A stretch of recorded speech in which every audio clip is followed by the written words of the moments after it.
Стиральная машиница. Kafe ochish haqidagi videomizdan 4-qismiga xush kelibsizlar. Morozilka olgani fabrikaga bordik va bizga kerakli darajada muzlatib beradigan morozilkani topgandan keyin sразу sotib oldik. Navbat duxovkada biz juda ham qiynaldik, chunki bizning qandolatchimiz ratsional olinglar dedi. Biz Unox tanladik, lekin ratsional funksiyalarini ko'rgandan keyin ratsional ola qoldik. Duxovka ko'rgani keldik. Aynan ishlayotgan vaqtda ko'rish uchun. Orqada bizga duxovkani Bir de pizza, bir yerde tavuk, bir yerde et, hepsini aynı anda pişirebiliriz. kokusu geçmez. Asla karışmaz. Rasyonel bir Alman firması. iCombi Pro'nu yani. Aynan shu duxovkada butun kafening narsalari pishiriladi. Hidi bir-biriga o'tkazmas ekan. Xullas buni juda ham ko'p funksiyasi bo'lgani uchun hozir nimani aytib bersam ham hammasini bitira olmas ekanman. Xo'p dedik va borib buni ham pulini to'lab keldik. Narxini sal oldin ko'rsatgan edim. Undan keyin esa boshqa kuni biz shokolad va umuman qandolat mahsulotlari haqidagi ko'rgazmaga bordik.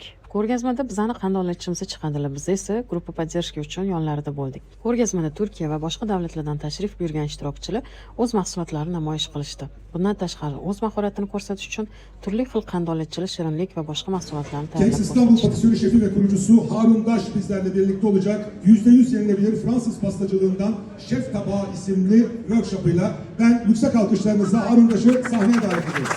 Fransız pastacılığı yapacağız. Gönül isterdi ki zamanımız çok olsun, tüm detaylara, tüm tekniklere girelim. Ama burada birleştirme metotlarını uygulayacağız ve süsleme tekniğini uygulayacağız. Bizani qandolatchi usta soatli pirojniyni qanaqa tayyorlanishini ko'rsatib berdilar. Tayyor pirojniy va shirinliklar ko'rgazmada kelganligi tarqatildi. Bu pirojniy ko'rinishidan soatga o'xshagani uchun hammani diqqatini tortdi. Yeyish o'rniga hamma rasmini olishga tushib ketdi. Shu bilan ko'rgazma bitdi. Biz ham esdalik uchun bir nechta rasmlarga tushdik va chiroyli kunimizdan esdalik qoldirdik. Pirojniylarimizdagi korobka qaragani keldik. Aynan korobочный skladlar bor joyga. Qani nima ko'ramiz, nima toparkanmiz. Yo'q, hozir ko'rsataman. Juda ham assortiment katta. Hozir ko'rsata qo'yinglar. Navbat korobka tanlashda edi. Bir necha variantni ko'rdik. Variantlar ko'pligidan odam tanlashga ham qiynalar ekan. Malika opam bilan video vizov orqali ko'rishib, 2-3 xilida to'xtaldik. Bu orada firma egasi ishlab chiqarish qismini ham ko'rsatishni xohladi. Haqiqatda bu jarayon murakkab jarayonlardan va ko'p mehnat talab qilishidan amin bo'ldim. Xullas tanladik, ammo buyurtma bermadik. Chunki logistika muammosi bor edi. Keyin esa stakan tanlagani bordik. Firma ishchisi bizani kutib olib, mahsulotlari bilan tanishtira boshladi.